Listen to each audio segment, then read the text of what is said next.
Well met, everyone. I am Rich the Lich. Today, we are taking a look at another Fun Fights video. So, let's just get to it. Coffee is in hand.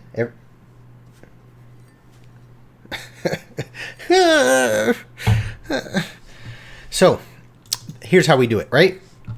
I go to a D&D roller thing. There it is, dice roller. Okay, so I can get some random numbers. Looking at D&D Beyond, let's go with monsters. If you watched my previous video, you know that there are 70 pages. So let's do this D100 roller and see what we get. Page 79, that doesn't help. Let's do it again. Page 42, very cool. So we're going to go to page 42. Bear with me. This might take a few moments. I don't think there's a way to efficiently jump to page 42. I don't think I can just type in the page number. If I'm missing something, perhaps there's some Windows 10 option on a PC that would allow such a thing. Chime in the comments and help me. Here we are, page 42. So we have 1, 2, 3, 4, 5, 6, 7, 8, 9, 10 at the Nalfeshni Summoner variant. 11, 12, 13, 14, 15, 16, 17, 18, 19, 20 monsters exactly. So I'll simply roll a d20. And the result is a 1. Not a good roll. Critical failure. Does this mean that this video is going to fail? Monster number 1. Today we are talking about a mutated Drow. In case you did not see my previous Fun Fight video, which was the first of that video series, the introduction to it, what is this thing? Fun Fights is, just as it says, it is how I can make a fight more fun. Now, you are more than welcome to, of course, use whatever adjective or descriptor you see fit. For you, when you get to your fights, your initiative-based timing. Roll initiative, folks. We're getting down to the table. Things are about to go down. Battle terrain, all that stuff is out. Dwarven Forge, and you're ready to throw down. You want that encounter, that combat, to be more exciting, more threatening, more challenging, more intriguing, whatever it may be. I just bundle that all in and say, let's call it more fun. If it's more fun, it's going to create a more memorable experience. So this is my process of how I can take anything, which is why I use the random method here, and look at it, digest it, see what the monster or the creature in this case might be, and figure out how to make that encounter more exciting so that things don't just fall down to the base level of I attack, he damages you, you damage him, and eventually you continue in that fashion until one side is dead or surrenders. That can often happen when you have less interesting monsters, maybe goblins or, kobolds or just simple things, right? But yet, of course, when you have a mind flayer and a beholder and a red dragon, things are naturally going to be more exciting because that's a more epic encounter. That has more of the feeling of Smog, which is that climactic conflict, that battle, versus the conflict with, some random goblins or something like that. It's a throwaway.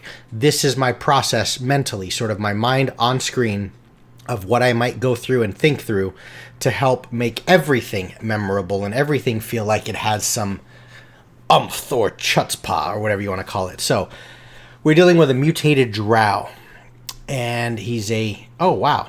I need to make sure everything is good real quick because it just feels like I'm getting attacked by every allergen known to man right now, and it's driving me nuts.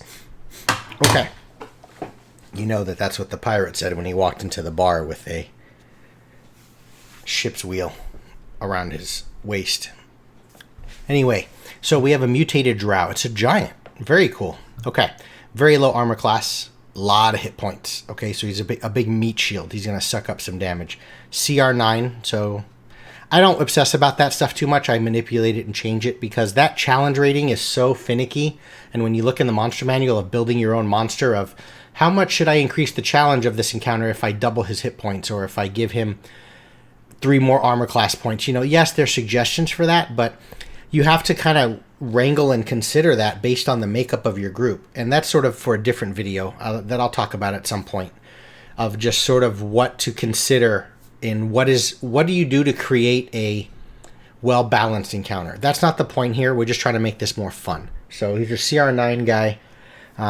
As you would expect, he's got good con, saving throw, wisdom, and charisma. That's interesting. Yet he has a very high strength. So naturally, he's going to have +8 to his strength saving throw. So he's got really good saves. He's a beast. I'm guessing with a strength of +8, his damage output is insane. He speaks Elvish. Well, it's Drow, right? So let's see what he's got. He's got Drow has advantage on saving throws against being, okay, charm, being put to sleep, sunlight sensitivity. I'm going to use that in favor of the player. So if I manipulate this thing to make him more difficult, make the encounter more interesting in that regard, I'm going to balance that by maybe some sunlight in the environment that could be used to the favor of the PCs. Keen smell, that's fine. I don't rely on those things too much. I'm very much with perception and investigation. You either know something's there or you don't. I don't bog down with a lot of rolls on that stuff. He has innate spellcasting, okay? So he can do not much. So Fairy Fire's a good one, though. And the beauty of working through D&D Beyond here is I can see exactly what it is. So it's a concentration 1 minute. Okay, he outlines you if you fail a dex saving throw. And then you get advantage. Okay, that's a big one. So when this guy's hitting that hard and he has advantage on it, so I'm going to be throwing down Fairy Fire. So he has 2 Morningstar attacks, good, big beating. First thing I would do to make this initially just more fun and more interesting is I would find a picture on Pinterest or ArtStation or something like that. It doesn't matter if it's copyrighted artwork, you're bringing it to your table, right? I'm going to find a large drow, a giant drow, and I'm going to bring it to my table. Because as you see here, there's not a lot going on, right? I don't know if in Waterdeep Dungeon of the Mad Mage, and let's actually do a quick check. Yeah, everything I'm going through isn't showing up. I went through the actual source of Dungeon of the Mad Mage, and I'm not seeing any pictures for him. So like I said, I would just find a picture of him online or of something that could represent that. So he's got these Morningstar attacks. Other than casting those spells, which Fairy Fire is a big one, Darkness is a big one as well, if you have humans and people that really are going to be at some sort of disadvantage with sight. The sunlight sensitivity is in favor of the PCs, but I'm going to throw Fairy Fire on someone to give me advantage, and then otherwise this guy's just a beating. I mean, he is 3d8 plus 8 damage twice a round, so he's putting out some good damage output, 40-50 points of damage per round, and he can soak up a lot of hit points. So let's run with that, okay? So, as always, what I'm going to do is I'm going to print screen this guy. We're going to open up Photoshop. I've got a Wacom tablet here where I can... That's the sound of noodling on screen, right? So let's just do a 19, you know what, let's go 2000. What I'm doing here is I'm considering the space that I have to work with in screen format, right? So we've got this background here.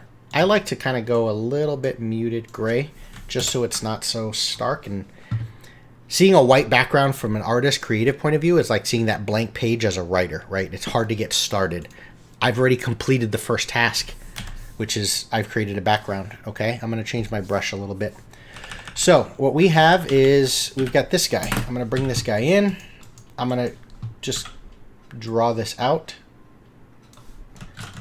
Kind of walk you through. This isn't Photoshop Tutorial 101, but we've got this thing going on, right? So I'm going to keep this in the corner just as my reminder. All right, this is noodle details. This is not at all necessary, but put a little stroke box around it, right? Makes it look cool. Now, I will print this and bring this with me to the table. So this is my reference sheet, and I will literally just leave this as a big blank area maybe. And this is where I'll write down 200. Not that at all. This is where I will write down 200 hit points, and as they deal damage to him. So this is everything. This is my sort of hit point initiative tracker all at once, blah, blah, blah. So, okay, what I'm going to do is I'm going to create some bullet points. We're going to go 1, 2, and 3 things. That's it. All right, and what that does for me is it gives me some defined boundaries. I can get in this flighty, as you see, rambling creative mode forever. I can do this ad nauseum, just nonstop, of coming up with cool ideas. The assumption is I have other content I need to get to. Not just making sure that this mutated drow is exciting. Another aspect of fun fights is, looking at the entire big picture. So what music do you accompany this combat with? Those things can make that more memorable. when PCs hear or players hear that song, they're like, oh, dude, stop playing this. Last time we played this song, that giant mutated drow killed half the party. You know what I mean? That type of stuff. So what this does is this helps me get to a point where I know when I'm finished and I can move on to something else, okay? So I've got 3 bullet points. What I'm going to do is we're going to cover, so sunlight helps PCs. That's going to be a way that I can balance the difficulty of this guy. I don't want to just start adding things because I'm not going to get into the nuances of how do you balance an encounter and how do you make things more difficult or otherwise.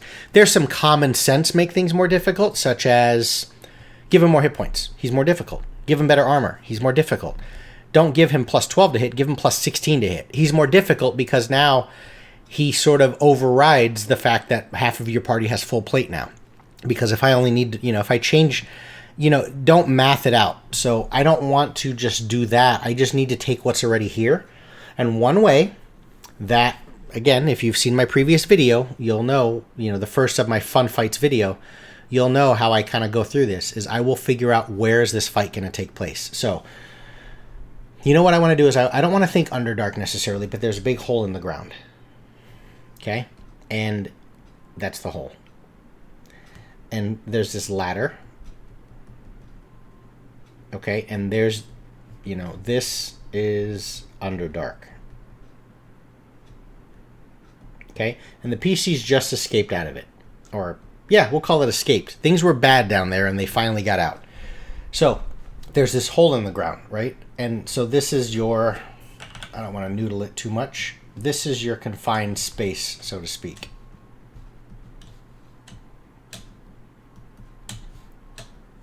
Okay? So, that being said, I know that I said I was going to use this space for kind of like hit point tracker, but for video's sake, I'm just going to leave it here for now. So, we've got this area, right? And there's this, I don't know, there's going to be some buildings here.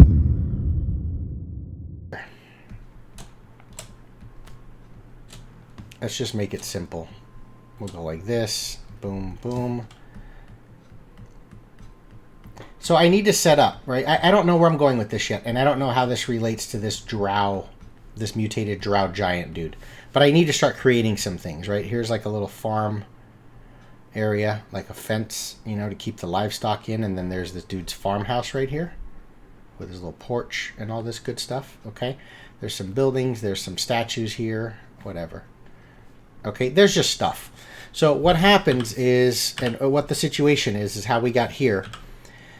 There's this abandoned village. So these buildings would actually be more, and this is more for me, more corrupted and broken, right? They're all vandalized and just, it's a shell of what it once was. And look up pictures of Chernobyl or something like this, right? And see what that ghost town looks like, So what happened though is eventually something happened, and long ago, the Underdark, denizens of the Underdark broke through the crust. And it's a known Underdark entrance. And the PCs have recently been down in the Underdark. They escaped out. But on their moment of like, harrowing battle, difficult, we need rest. We need the long rest. What happens, though, is during the time of them attempting to get their long rest, they're sitting down. They don't want to travel too far out, right? This is really, all this out here is really bad region, okay? So they just say, you know what? This is not the best place, but this might be our opportunity to try and get some rest. Our casters are low on spells. So that's the other thing we're going to run with is PCs are low on resources. Okay, they're hurt. Healing spells are diminished. The Paladin's Lay on Hands is already spent for the day. So they're going to try and rest somewhere in one, among these buildings, right? This is their camp. Right here. Okay? But this thing, yeah, I don't know that he's going to be stealthy, so they should know he's coming. But this mutated drow, and we'll make him Red Dot Boy. This mutated drow comes out of the hole at some point during the camp. Okay, I'm going to create one more because that's just a point that I want to indicate here real quick. So during rest,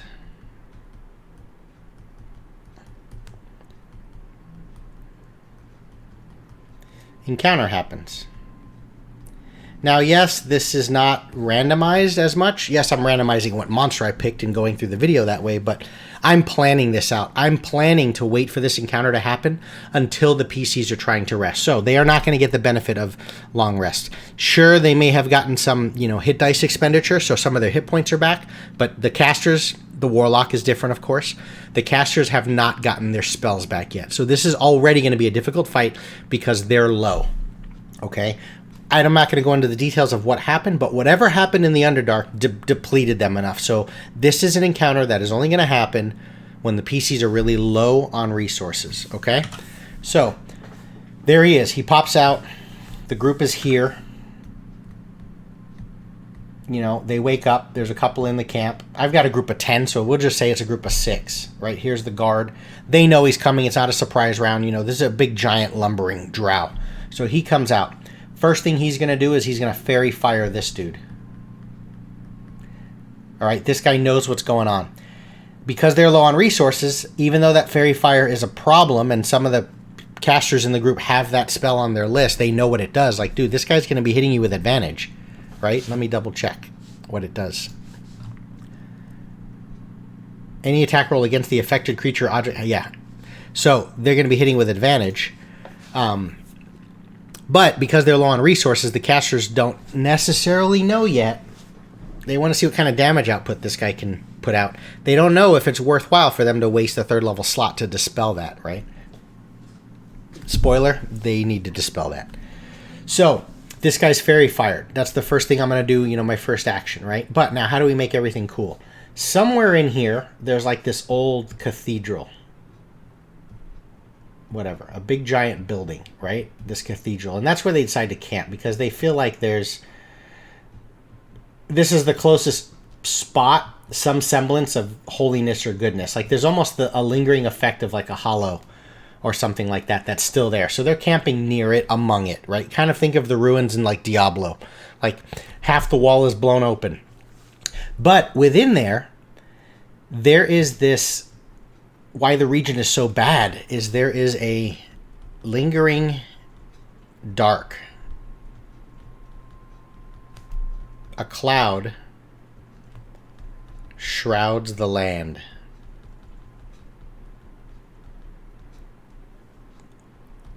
And there you go. That's going to be my main mechanic that's sparking, getting the wheels turning. There is this looming cloud over everything. Okay, there's just this blackness. That's a cloud. And it is creating this perpetual darkness, right? This has been a region that has been a hotbed for vampires and all the things that thrive and flourish in darkness. So there is like a lever interaction thing.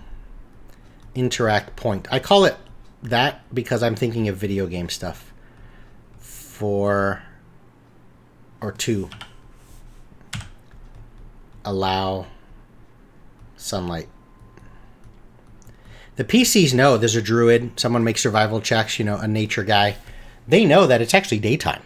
They came out of the Underdark and it's like, it should be 8 a.m. morning, but because of this perpetual cloud darkness, of course, they don't know it. They don't see it. But there's some mechanic, some lever, maybe a prayer that if you spend 2 rounds of prayer at the temple's altar, a beam, we'll call it just a real cool magical effect, shoots into sky. Okay, so I'm thinking of a sword. There's a pedestal, right? There's this cool altar, and then there's a dude here, like the statue of a thing, right? And he's got shoulders would be way up in the air. And he looks like this, whatever, right? Boom. Okay, and then he holds this big blade. You know, castle. By the power of whatever, Mumra, Lionel, I don't know who it is, He-Man. So there's this statue of this sword, and there's this altar. And it's sort of behind an altar, right? So right in front of it is this giant altar. Or whatever. Okay? That's an altar. Okay, you get it. So there's this altar, and if you pray at the altar, so you spend 2 rounds, any character can pray at the altar, as long as you're good aligned, or, you know, you don't have to be of the faith. Maybe this is, I don't even indicate what faith it is. It's an ancient religion of a god that's no longer there.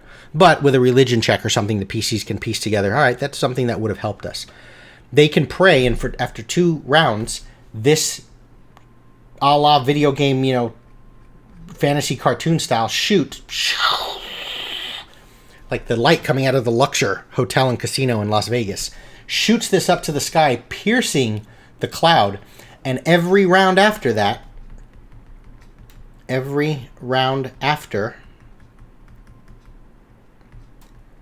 beam of sun tracks.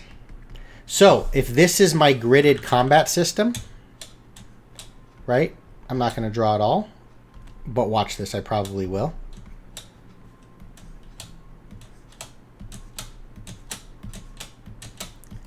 You get it? Okay. If this is my table space where I'm having the battle throw down, every round after this prayer thing is done, once one player takes 2 rounds of their turns to just take their full round, literally full round movement, action, bonus action, whatever, inside of this cathedral praying at this altar, this beam is shooting. Every round after, big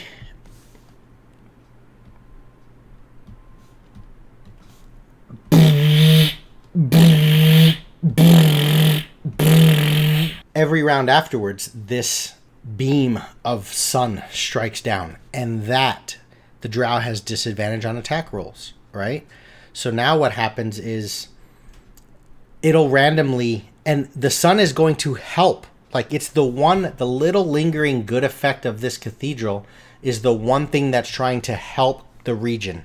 But there's not enough there. And maybe later on, after this encounter's over, the PCs might piece together that there's something about this temple that, yes, it helped us in the combat with this Drow, this mutated Drow, but that might be the catalyst to getting this place back to some semblance of goodness again, right?